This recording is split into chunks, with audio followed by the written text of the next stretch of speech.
Hello बच्चों, आज हम स्टार्ट करने जा रहे हैं सॉलिड स्टेट। देखिएगा सॉलिड स्टेट क्या होता है। आप ये जानते हो मेटल्स की 3 फेज होती हैं। कौन कौन सी? Solid, liquid and gas.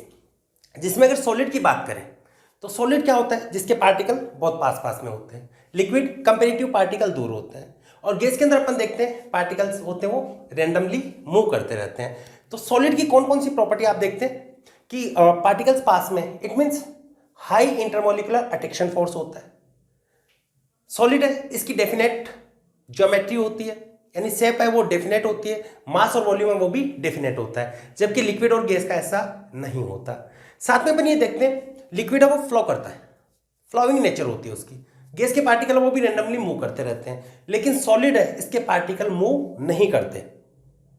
They can vibrate, वो वाइब्रेट जरूर कर सकते हैं लेकिन वो मूव नहीं करते हैं, ठीक है। और सॉलिड देखते हो तो सॉलिड कैसे होता है? रिजिड होता है, इनकम्प्रेसिबल होता है, ठीक है। तो लिखेंगे proper general properties of solid. General properties of solid तो क्या क्या बताओगे? High intermolecular attraction force, high intermolecular attraction force, high intermolecular attraction force होता है। Second, definite geometry. ज्योमेट्री होती है वो क्या होगी? डेफिनेट होती है, यानी शेप बोल सकते हो। शेप होगी वो क्या होगी? इसकी डेफिनेट होगी। जबकि लिक्विड और गैस जैसे कंटेनर में रखते हैं उसी के अकॉर्डिंग शेप को गेन कर लेते हैं। Definite geometry, mass and volume. फिर आपको क्या बताए? इसके जो कॉन्स्टिट्यूएंट पार्टिकल्स होती है do not move. Constituent particles do not move. Constituent particle होती वो मूव नहीं करते, they can just vibrate.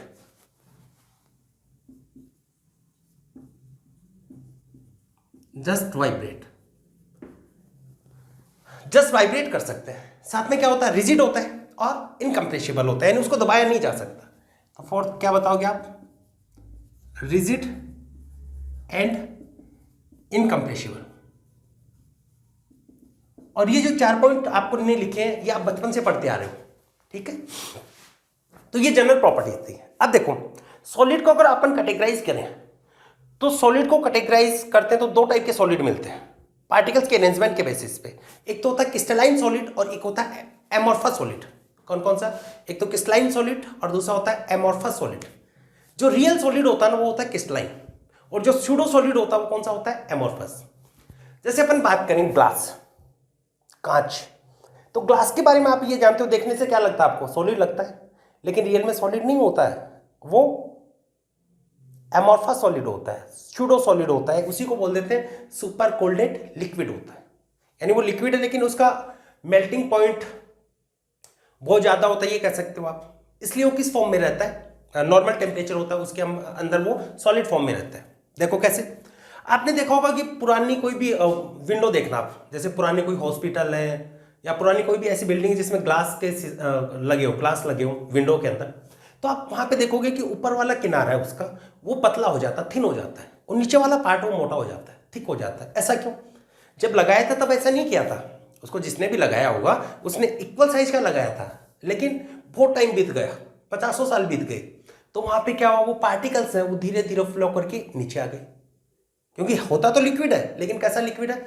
Super cooled liquid है। इसका मतलब जो इस वाले टेम्परेचर है वो सुपर कूल्ड टेम्परेचर वो इसके लिए, इसके ऊपर वो क्या किस में कन्वर्ट हो जाता है? सॉलिड में। पार्टिकल फ्लो कर रहा है, और जहां पर भी जिसमें भी पार्टिकल फ्लो कर जाता है वो रियल में सॉलिड नहीं होता, क्योंकि अपन ने लिखा ना constituent particle do not move, move नहीं करने चाहिए, ठीक है।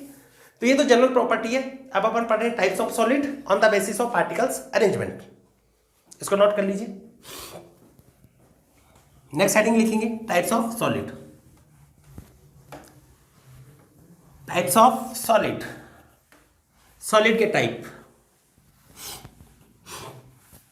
और किसके बेसिस पे? On the basis of particles arrangement. लिखिएगा types of solid. Types of solid. और ये किसके फर्स्ट अपन किसके बेसिस पे कर रहे हैं? On the basis of particles arrangement, on the basis of particles arrangement.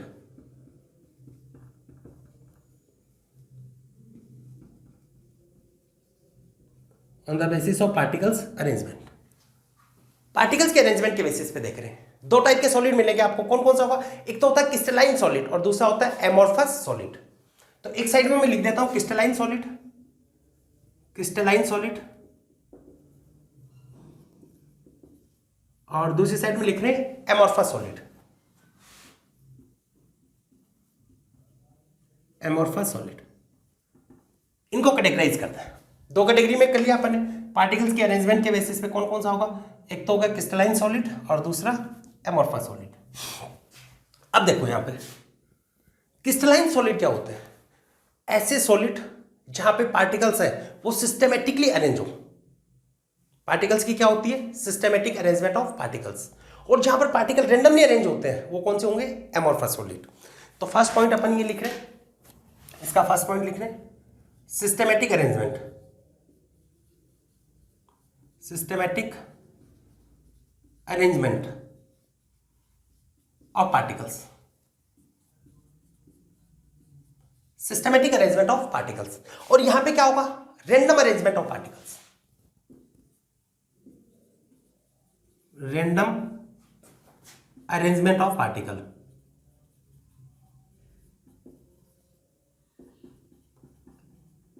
Random arrangement of particles. देखो जैसे मैंने पार्टिकल्स बनाए, ऐसे मान लीजिए ये बिगर टाइप के पार्टिकल है, ये बेटा दूर दूर नहीं है तो पास, लेकिन कॉपी पे रिप्रेजेंट करने का ही मेथड होता है, ठीक है।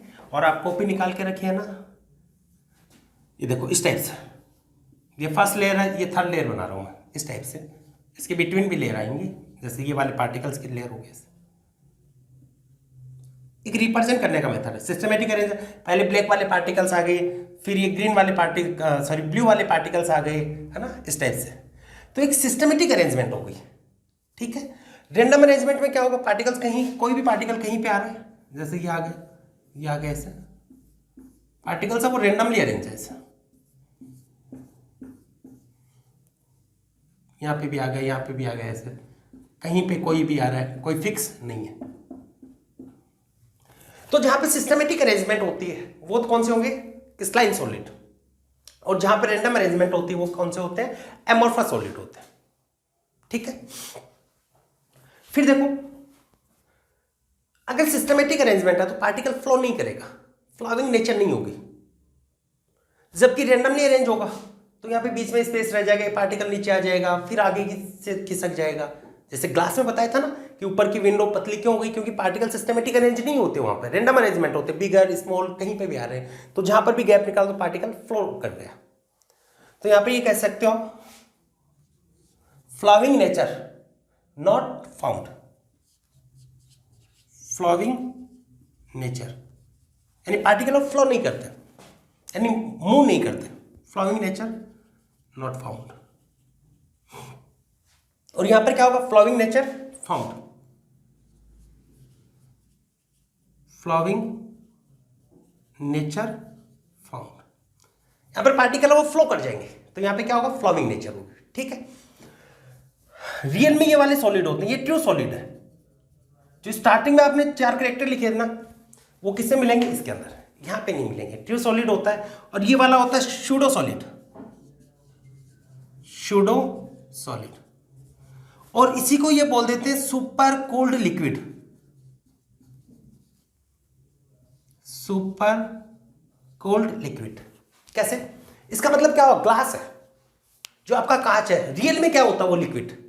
लेकिन जो अपना नॉर्मल टेम्परेचर है अर्थ, उसके ऊपर तो उसका जो मेल्टिंग पॉइंट है उससे बहुत कम हो गया, इसलिए वो किस फॉर्म में आ गया है? सॉलिड फॉर्म में है। रियल में वहां पर पार्टिकल्स है, उसकी सिस्टमेटिक अरेंजमेंट नहीं है। क्लियर हो गए? इसलिए ऊपर की विंडो पतली हो गई थी, नीचे की विंडो थिक हो गई थी, ठीक है। अब देखो अगर इस सॉलिड को आप कट करोगे, ध्यान देना, इस सॉलिड को आपने कट किया, ऐसे इसको आपने कट किया, तो ये पूरी की पूरी लेयर क्या होगी? एटम हो तो कट नहीं होता ना, ये पूरी की पूरी लेयर क्या होगी? सेपरेट होगी। तो एक ही टाइप के एटम्स की लेयर मिलेगी, इस डायरेक्शन में कट करो या ऐसे कट करो, ठीक है। तो जैसे ये पूरी लेयर हट गई तो एक सिस्टमेटिक अरेंजमेंट की लेयर मिलेगी। इसका मतलब यहाँ पे क्या होगी, स्मूथ सरफेस मिलेगी। यानी इसको कट करते हैं तो यहाँ पर आपको क्या मिलता है, क्लीन क्लीवेज मिलता है, स्मूथ सरफेस मिलती है, स्मूथ चिकनी सरफेस मिलती है, ठीक है। क्या मिलती है, चिकनी सरफेस, स्मूथ सरफेस। जब इसको आपने कट किया, ऐसे कट किया, तो सभी टाइप के पार्टिकल सारे रैंडम अरेंजमेंट है, छोटा भी आ रहा है, बड़ा भी आ रहा है, सभी टाइप के पार्टिकल आ रहे हैं, तो वहां पे क्या मिलेगी, एक रफ सरफेस मिलेगी। क्लियर हो गया। तो यहाँ पे स्मूथ सरफेस मिलती है और यहाँ पे क्या होती है, रफ सरफेस, ठीक है। या इसी को बोल सकते हैं इसमें क्लीन क्लीवेज और यहाँ पर नॉट क्लीन क्लीवेज। मैं पूरा लिख देता हूं, when cut the solid, when cut the solid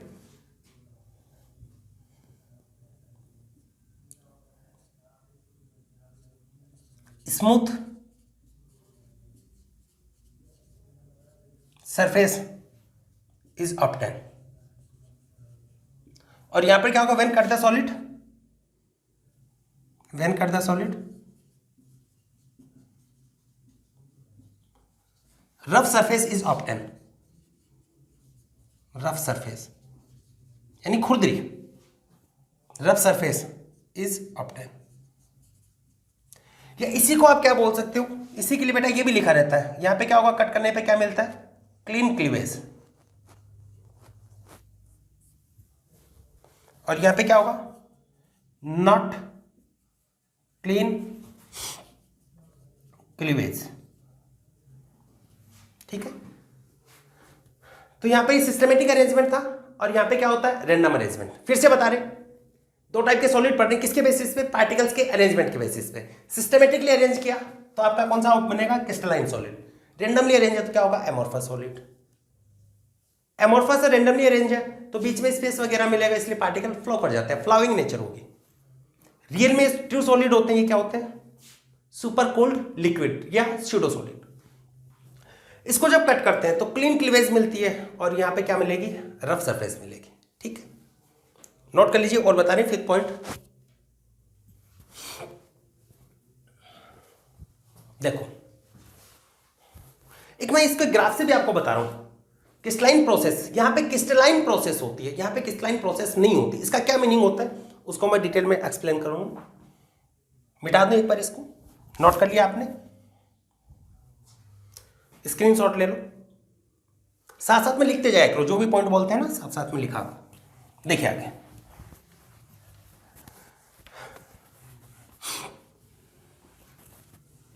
देखिए नेक्स्ट आपको बता दें,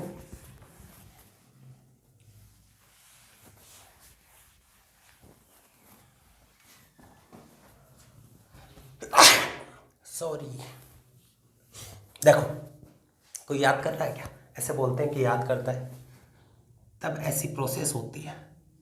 देखो आपने ग्राफ बनाया, टेम्परेचर और टाइम में ग्राफ बनाया, टेम्परेचर और टाइम में आपने मन ये मान लिया, आपने बहुत ज्यादा टेम्परेचर देके इसको मैंने लिक्विड कन्वर्ट कर लिया, क्रिस्टलाइन सॉलिड है, इसके मेल्टिंग पॉइंट से ज्यादा टेम्परेचर मैंने इसको दे दिया तो ये किस में कन्वर्ट हो जाएगा, लिक्विड में। फिर मैंने इसको कूल करने के लिए छोड़ दिया, तो यहां पर पार्टिकल है वो क्रिस्टलाइन प्रोसेस शो करते हैं। क्रिस्टलाइन प्रोसेस का मतलब हो तो पहले वो सिस्टमेटिकली अरेंज होंगे, उसके क्रिस्टल बनाएंगे, फिर वो सॉलिड में कन्वर्ट होते हैं और उसमें इस टाइप की एक ग्राफ मिलता है, ऐसे। पहले वो जैसे जैसे टाइम के साथ में टेम्परेचर कम होता जाता है तो बीच में ऐसा बनेगा, ए बी लाइन मिलेगी। और ये ए बी लाइन किसको रिप्रेजेंट कर रही है, क्रिस्टलाइन प्रोसेस को। ए बी लाइन किसको रिप्रेजेंट कर रही है, क्रिस्टलाइन प्रोसेस को, ठीक है। ये क्रिस्टलाइन प्रोसेस है, इसको रिप्रेजेंट करें, ठीक है। यहां पे ऐसा कुछ नहीं होता, यहां पे आपने इसको जैसे जैसे ठंडा करना स्टार्ट किया तो ये पहले क्या होगा, जैसे आप ये मान लो प्लास्टिक आपके पास में, साथ साथ में मैं एग्जांपल बोलते जा रहा हूं, खुद से लिखते जाना या कंसंट्रेट करना, इसको नोट भी करते जाना। जैसे प्लास्टिक है वो आपका स्यूडो सॉलिड है, ये बोल सकते हो एमोर्फस सॉलिड है, इट मींस वहां पर भी पार्टिकल्स है, उसकी सिस्टमेटिक अरेंजमेंट नहीं है। अब देखो प्लास्टिक का कोई कंटेनर है, चूल्हे के पास में रखा है, तो क्या होता है उसकी शक्ल बिगड़ने लगती है, क्योंकि उसके पास में रखा है तो उसका क्या होगा, पहले वो लिक्विड टाइप में कन्वर्ट होगा, फिर जैसे पार्टिकल जहां पे थे थोड़ा सा दूर हटाते वहीं पे जम जाएंगे, फ्रीज हो जाएंगे। तो उसमें ऐसे कोई क्रिस्टलाइन की प्रोसेस नहीं होगी कि पहले जहां पे था वहीं पे जाना, ऐसा नहीं। तो वहां पे आप देखोगे तो ऐसे पहले स्मूथ होगा फिर सॉलिड में कन्वर्ट हो जाएगा, इस टाइप का मिलेगा। इट मीन्स आपका कहने का मतलब बेटा यहाँ पे ये है, जो भी पॉइंट है 5 या 6 जो भी नंबर है लगा लेना कि क्रिस्टलाइन सॉलिड है। यहां पर जब इसको मेल्ट करके लिक्विड में ले गए, फिर जब इसको आपने सॉलिड में कन्वर्ट किया तो यहां पर एक AB लाइन मिलती है, यानी क्रिस्टलाइन प्रोसेस होता है। यानी इस वाले टाइम के बीच में पार्टिकल्स हैं वो सिस्टमेटिकली अरेंज होते हैं, जबकि एमॉर्फस सॉलिड में ऐसी प्रोसेस नहीं होती। ठीक है, फिर देखो एक और इससे रिलेटेड बहुत अच्छा पॉइंट और बता रहा हूं, इसका शार्प मेल्टिंग पॉइंट होता है।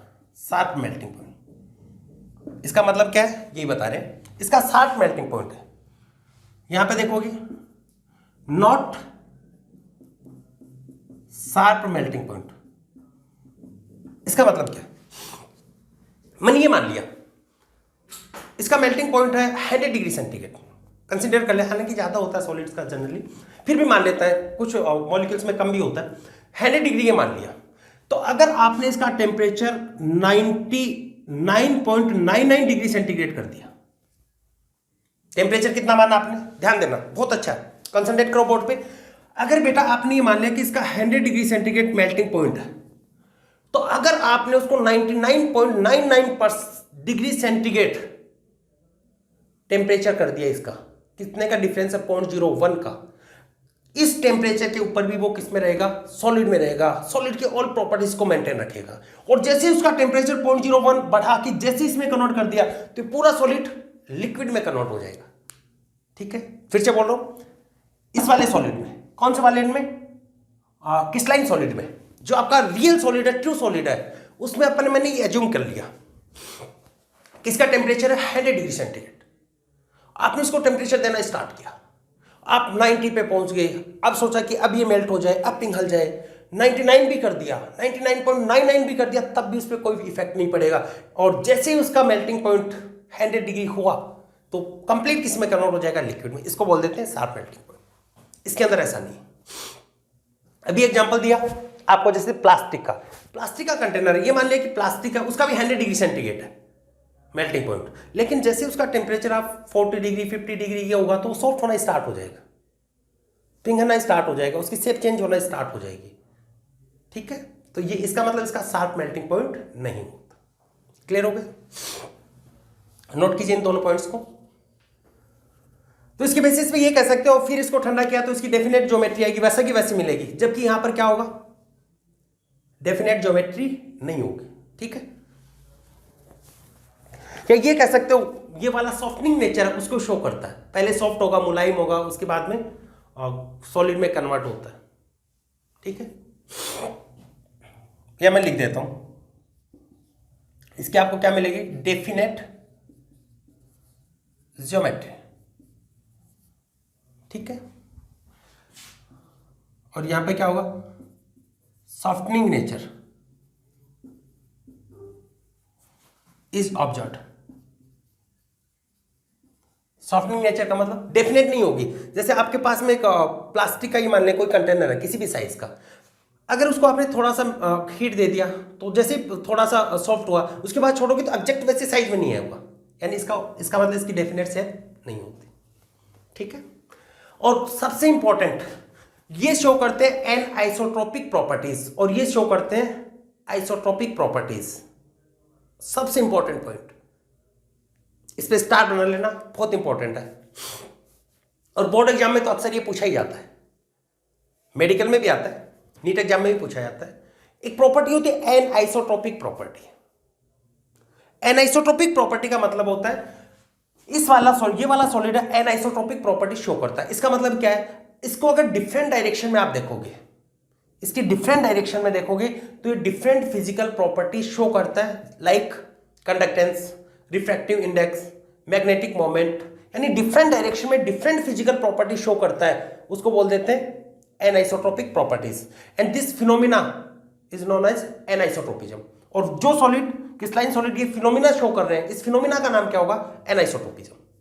क्यों शो करते हैं, सिस्टमेटिक अरेंजमेंट ऑफ पार्टिकल्स, कैसे वो भी मैं पूरा डिटेल में बताऊंगा। इसके लिए बात कर रहे हैं। यहां पे रैंडम अरेंजमेंट है, तो किसी भी डायरेक्शन में आप देखोगे तो सेम फिजिकल प्रॉपर्टीज आपको मिलेंगी, like refractive index, magnetic moment, ठीक, कंडक्टेंस। इसको नोट कर लो, फिर मैं दोबारा से बता रहा हूं, इसको अच्छे से बता रहा हूं। एनाइसोट्रोपिक और आइसोट्रोपिक, वेरी इंपॉर्टेंट।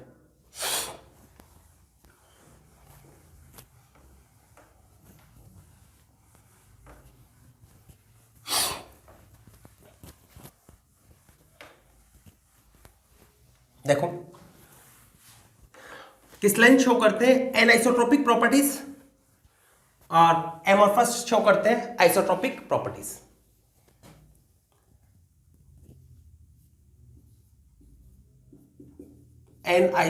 एनाइसोट्रोपिक पूरा लिख लेना, this solid show anisotropic properties.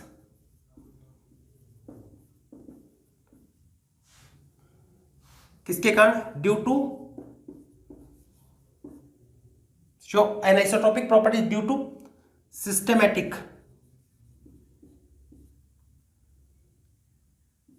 Arrangement of particles, due to systematic arrangement of particles. ये क्या है प्रॉपर्टी है, फिर बताऊंगा, मैं रिपीट कर देता हूं। ये शो करते हैं isotropic properties, show isotropic properties due to random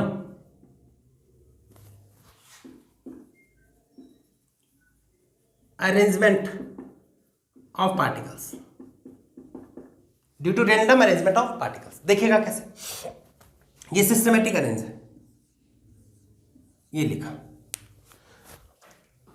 raid pen और यूज में ले लेते हैं, ये लिखा, इस टाइप से अरेंज है।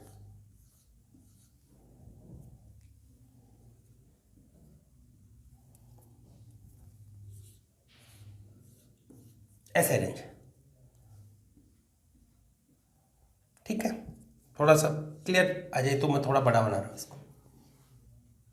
इसमें देखते हो ये रैंडम अरेंजमेंट होता है,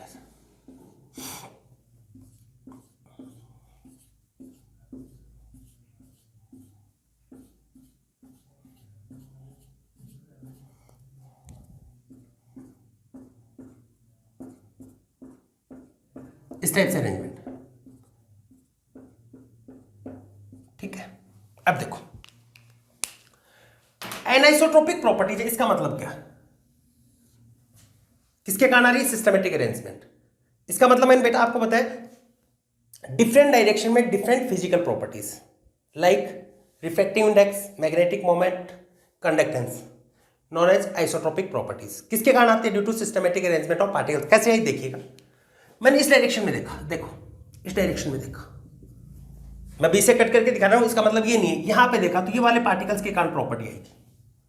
पेपर पे इसको रिप्रेजेंट करने का तरीका ये होता है कि इस डायरेक्शन में देखो तो ये वाले पार्टिकल्स आ रहे हैं, इस डायरेक्शन में देखोगे तो रेड वाले पार्टिकल्स आ रहे हैं, तो इस डायरेक्शन में देखोगे तो एक ही पार्टिकल्स के कारण प्रॉपर्टी जाएगी, इस डायरेक्शन में देखोगे तो एक ही पार्टिकल्स के कारण प्रॉपर्टी जाएगी। और मान लो कि इस डायरेक्शन में देख लिया आपने,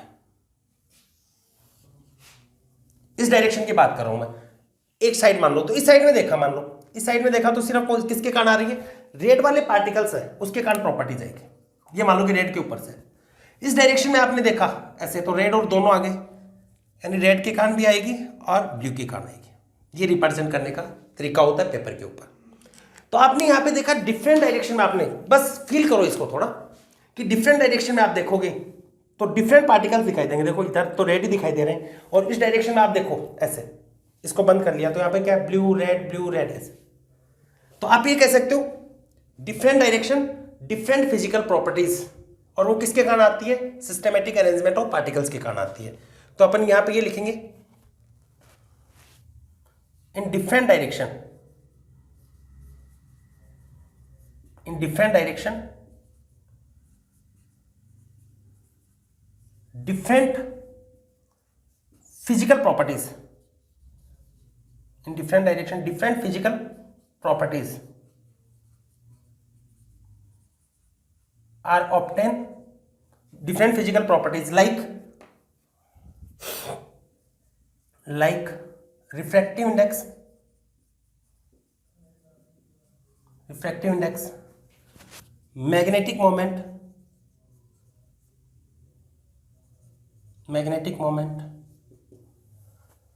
कंडक्टेंस एटसेट्रा। तो क्या लिखा? In different direction different physical properties like refractive index, magnetic moment, conductance etcetera observed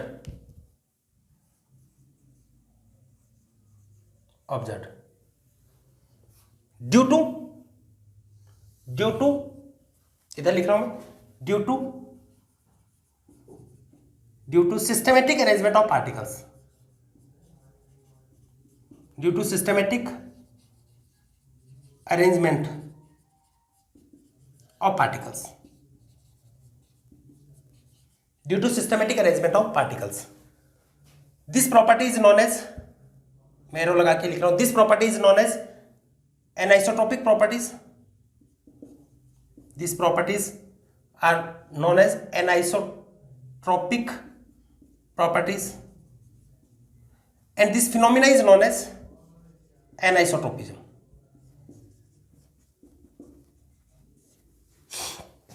फिर से एक बार मैं बोल देता हूं, एक बार मैं चेक कर लेता हूं कि साफ दिखाई दे रहा है क्या नीचे तक।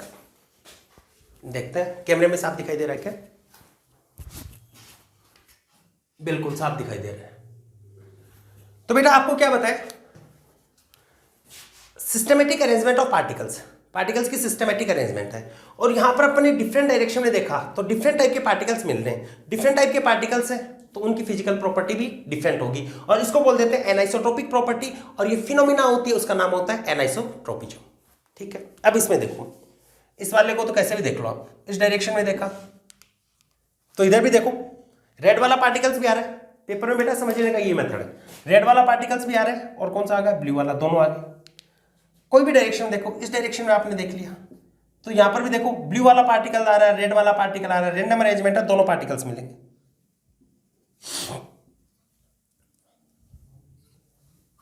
तो इस डायरेक्शन में देखो चाहे इस डायरेक्शन में देखो, किसी भी डायरेक्शन में चले जाओ, दोनों टाइप के पार्टिकल मिलेंगे, रैंडमली अरेंज रहते हैं, तो दोनों टाइप फिजिकल प्रॉपर्टी क्या मिलेंगी? सेम फिजिकल प्रॉपर्टी जहां पे मिलती है उसको अपन बोल देते हैं isotropic properties, and this phenomena is known as आइसोट्रोपिज्म।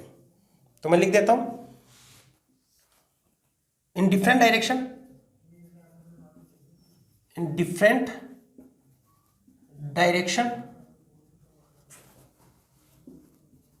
Same physical properties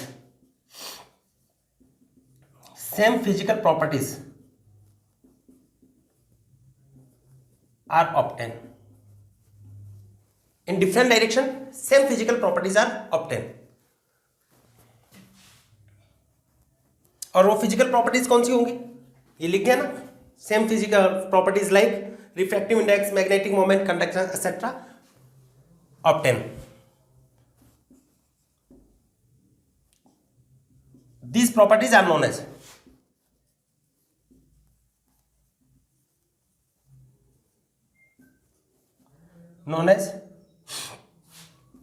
isotropic properties. Same properties है तो इन प्रॉपर्टीज का नाम क्या होगा? Isotropic properties.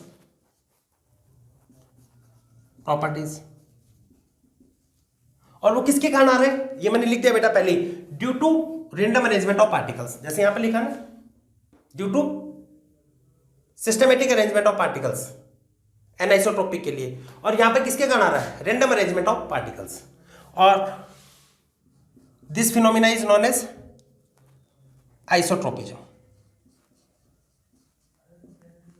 ये अपने से लिखेंगे, this phenomena is known as isotropism.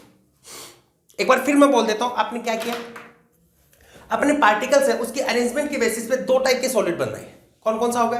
एक तो होता है क्रिस्टलाइन सॉलिड और दूसरा होगा एमोर्फस सॉलिड। ठीक है, इसमें सबसे इंपॉर्टेंट क्या होता है? एक तो शार्प मेल्टिंग पॉइंट किसका होता है? ट्रू सॉलिड का, क्रिस्टलाइन सॉलिड का। और इसका क्या होता है? शार्प मेल्टिंग पॉइंट नहीं होता। इसमें क्रिस्टलाइन प्रोसेस होती है, इसमें क्रिस्टलाइन प्रोसेस नहीं होती है। और सबसे इंपॉर्टेंट है, स्टार बना के लिखा था अपन ने, ये एनाइसोट्रोपिक प्रॉपर्टीज शो करते हैं। एनाइसोट्रोपिक प्रॉपर्टी क्या है?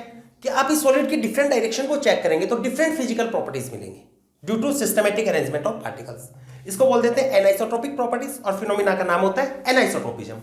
और इसके अंदर अगर आपने चेक किया तो डिफरेंट डायरेक्शन में आपको क्या मिलेंगी? Same physical properties due to random arrangement of particles. इसको अपन ने क्या बोल दिया, आइसोट्रोपिक प्रॉपर्टीज, और फिनोमिना को क्या बोल दोगे, आइसोट्रोपिज्म। ठीक है, नोट कीजिए। उसके बाद में अपन पढ़ेंगे अट्रैक्शन फोर्स है, इसके बेसिस पे कितने टाइप के सॉलिड है इनको देखेंगे। नोट कीजिए इसको।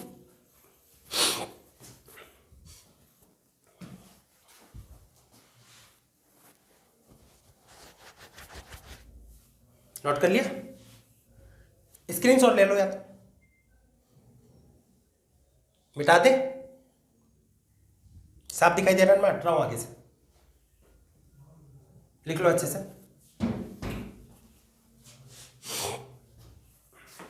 फिर मिटा देते हैं इसको क्योंकि ये बहुत इंपॉर्टेंट है।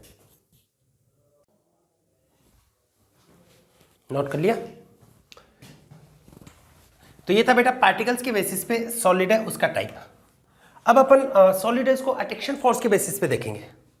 तो सेकंड लिखेंगे on the basis of attraction force between constituent particles, कि इनमें जो भी पार्टिकल्स प्रेजेंट है सॉलिड में उनके बीच में किस टाइप का अट्रैक्शन फोर्स है उसके बेसिस पे।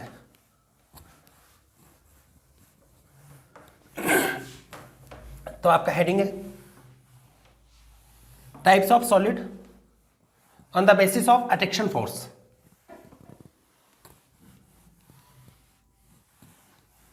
on the basis of attraction force। तो सेकंड पढ़ रहे हैं on the basis of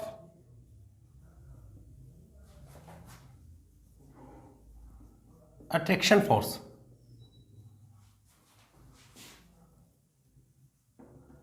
attraction force है इसके बेसिस पे। ठीक है, अब देखो मैं इधर लिख रहा हूं serial number, serial number systematic करते हैं इसको। इधर लिख रहा हूं कॉन्स्टिट्यूएंट पार्टिकल्स, कॉन्स्टिट्यूएंट पार्टिकल्स,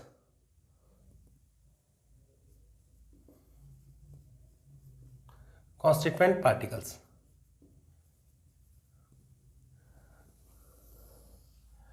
और इसके अंदर अपन लिख रहे हैं आयनिक सॉलिड, आयनिक सॉलिड, एक होता covalent solid,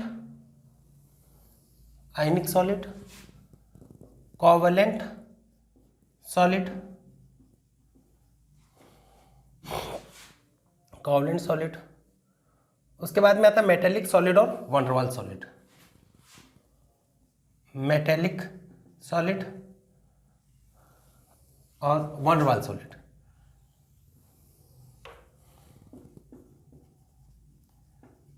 van der Waals solid,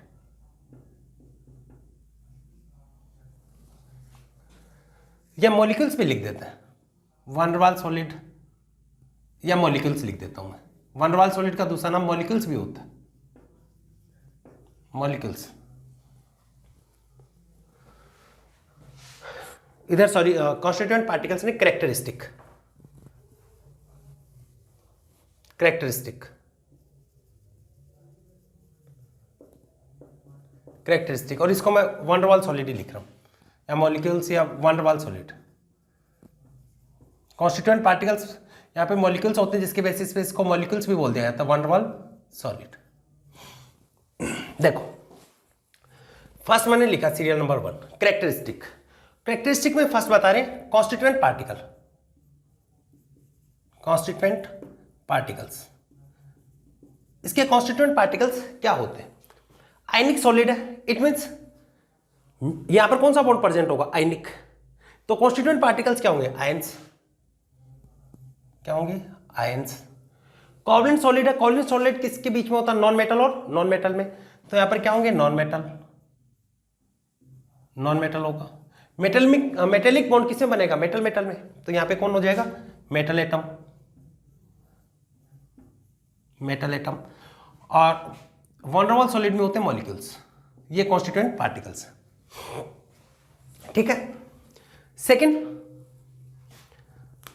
देखो ये लिखा अपने characteristic, ionic solid, metallic solid, van der Waals solid.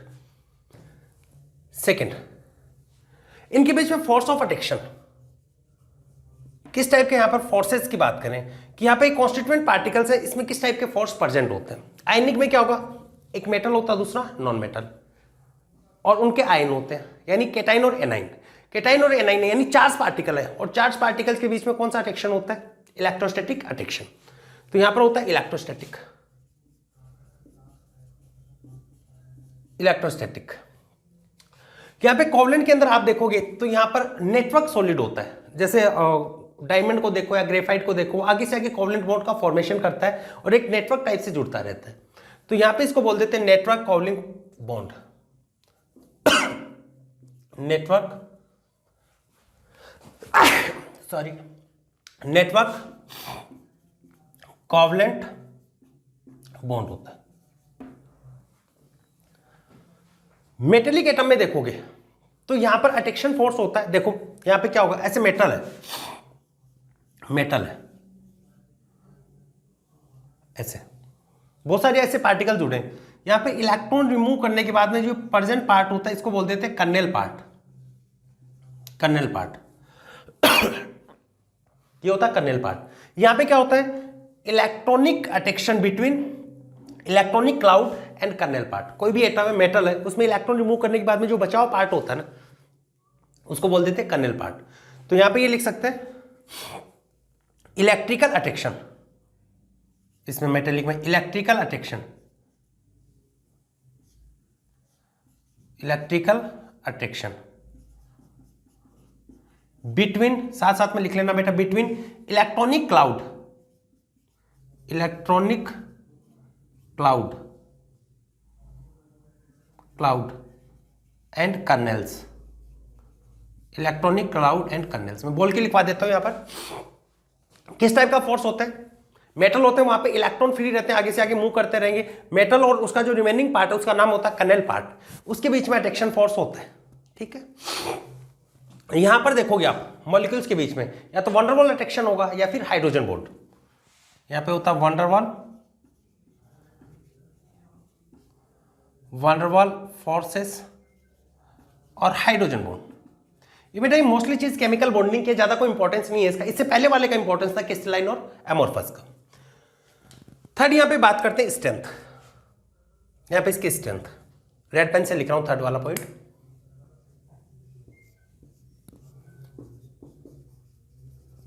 Strength ये बेटा हार्ड होता है, ये वाले भी क्या होते हैं, हार्ड। और मेटेलिक वाले होते हैं, इसकी वाइड रेंज होती है। जैसे सोडियम वगैरह की बात करें तो सॉफ्ट मेटल होते हैं, जिंक है या फिर आयरन है, ये हार्ड मेटल होते हैं। वाइड रेंज बोल देते हैं इसको, वाइड रेंज। और वंडरवॉल होते हैं, इसमें वीक अट्रैक्शन फोर्स होता है। जहां पे वीक अट्रैक्शन फोर्स होता है वो सॉफ्ट सॉलिड होता है, ये होते हैं सॉफ्ट। फोर्थ अपन बात करते हैं इसके मेल्टिंग पॉइंट। मेल्टिंग पॉइंट आयनिक इसका हाई होता है, इसका भी हाई होता है, कोवलेंट वाले का भी हाई होता है। और ग्रेफाइट वगैरह देखें या सॉरी डायमंड को देखें, क्वार्ट्ज देखें, तो इनमें ये क्या मिलेगा, हाईएस्ट इन किसमें, डायमंड के अंदर या क्वार्ट्ज में, हाईएस्ट इन ऑल सॉलिड्स। इसका जो सॉलिड है उसमें हाईएस्ट मिल रहा है, हाईएस्ट अमंग ऑल सॉलिड्स। ये बेटा नॉट सो इंपॉर्टेंट, क्योंकि केमिकल बॉन्डिंग के अंदर ये बहुत ही डिटेल में पढ़ते हैं, फिर भी अपने को ध्यान में रहना चाहिए। यहां पे मेटेलिक है, इसकी बात करें, इसकी वाइड रेंज होती है, वाइड रेंज। और वंडरवॉल होता है, ये तो वीक अट्रैक्शन फोर्स है, वीक। फिफ्थ की बात करें इलेक्ट्रिकल कंडक्टेंस, ये इंपॉर्टेंट है, इलेक्ट्रिकल कंडक्टेंस। इलेक्ट्रिकल कंडक्टेंस आयनिक सॉलिड होते हैं, सॉलिड स्टेट में जो कंडक्टेंस शो नहीं करते हैं, या bad conductor in case of solid state. लेकिन अगर एक्वस स्टेट में लोगे, वाटर में इसको मिला दिया या फिर मोल्टन स्टेट में ले लिया उसको, यानी उसको मेल्ट करके ले लिया, तो ये गुड कंडक्टर होते हैं। तो यहां पे लिखोगे इस वाले केस में बैड कंडक्टर या नॉन कंडक्टर भी बोल सकते हो in solid state, in solid state, but in molten or aqueous state these are good conductor। These are good conductor, ठीक है। इनकी बात करें कोवलेंट सॉलिड है, इसकी बात करें तो ये भी बैड कंडक्टर होते हैं, ये भी बैड कंडक्टर होते हैं, या इंसुलेटर भी बोल सकते हो इसको भी, एक्सेप्ट ग्रेफाइट। ग्रेफाइट क्या होता है, कंडक्टेंस शो करता है, और जिसको केमिकल बॉन्डिंग में भी अपन पढ़ के आते हैं, इलेक्ट्रॉन है उसके डीलोकलाइजेशन के कारण, सिंगल डायरेक्शन में, एक डायरेक्शन में इलेक्ट्रॉन है उसका डीलोकलाइज करता है, आगे से आगे इलेक्ट्रॉन शिफ्ट होते हैं, फ्लो ऑफ इलेक्ट्रॉन है जिसके कारण ये कंडक्टेंस शो कर देता है। मेटेलिक होता है ये तो गुड कंडक्टर होते हैं, मेटल्स में फ्री इलेक्ट्रॉन प्रेजेंट होते हैं, ये क्या होगा, गुड कंडक्टर। और इनकी बात करें तो ये वाला होता है इंसुलेटर, मॉलिक्यूल्स में फ्री इलेक्ट्रॉन्स नहीं होते, फ्री मूवमेंट नहीं होता, तो ये होते हैं इंसुलेटर। एग्जाम्पल की ओर बता देता हूं मैं, एग्जाम्पल की बात करें तो आयनिक तो क्या होगा, जैसे पोटेशियम नाइट्रेट होगा इस टाइप का, पोटेशियम नाइट्रेट है, सोडियम क्लोराइड है इस टाइप से, एक्सेट्रा। इसके अंदर ये होगा डायमंड है, diamond, graphite, quartz, SiO2 etcetera, ठीक है। मेटेलिक में तो कोई भी मेटल होगा, जैसे आयरन है, Ag है, Au है, गोल्ड, ये सब, ठीक है। तो बेटा ये वाले आपको क्या बताएं, अट्रैक्शन फोर्स है उसके बेसिस पे कितने टाइप के सॉलिड है, 4 टाइप के। कौन कौन से होगा एक बार फिर बता देता हूं, ionic solid, covalent solid, metallic solid and van der Waals. इसके बीच में कॉन्स्टिट्यूएंट पार्टिकल, आयनिक में क्या होगा, आयंस, यहाँ पे नॉन मेटल्स, और मेटेलिक में क्या होंगे, मेटल्स, और वैन डेर वाल्स क्या होते हैं, मॉलिक्यूल्स। फोर्स देखोगे, आयंस के बीच में कौन सा फोर्स होता है, इलेक्ट्रोस्टैटिक फोर्स, यहाँ पर तो नेटवर्क कोवलेंट बॉन्ड प्रेजेंट होता है, मेटल में मेटेलिक बॉन्ड प्रेजेंट होता है। जहाँ पे अट्रैक्शन फोर्स होगा किसके बीच में, कर्नेल पार्ट और इलेक्ट्रॉनिक क्लाउड के बीच में, और वहां पर वैन डेर वाल्स या हाइड्रोजन होता है। मेल्टिंग पॉइंट इसका हाई है, इसका भी हाई होता है, इनकी वाइल्ड रेंज है, अलग अलग मिलता है, उसका तो लो होता है। इलेक्ट्रिक कंडक्टेंस इंपॉर्टेंट है, और सबसे ज्यादा जो क्वेश्चन पूछा गया वो ये कि आयनिक सॉलिड है, वो सॉलिड स्टेट में होंगे तो क्या बताना है, इंसुलेटर है तो आपको क्या टिक करना है, इंसुलेटर, या फिर इंसुलेटर नहीं है तो क्या बताना है, bad conductor. Bad conductor almost insulator ही माना जाता है, लेकिन एक्वस स्टेट में due to flow of ions, ions के फ्लो के कारण ये कंडक्टेंस शो करते हैं, ठीक है। और इसमें ध्यान में रखना, ग्रेफाइट होता है कंडक्टेंस शो करते हैं due to delocalization of electrons. तो ये बताया आपको बेटा सॉलिड के टाइप्स, किसके बेसिस पे, arrangement of particles and attraction force between constituent particles. मिलते हैं नेक्स्ट लेक्चर में, ऑल द वेरी बेस्ट।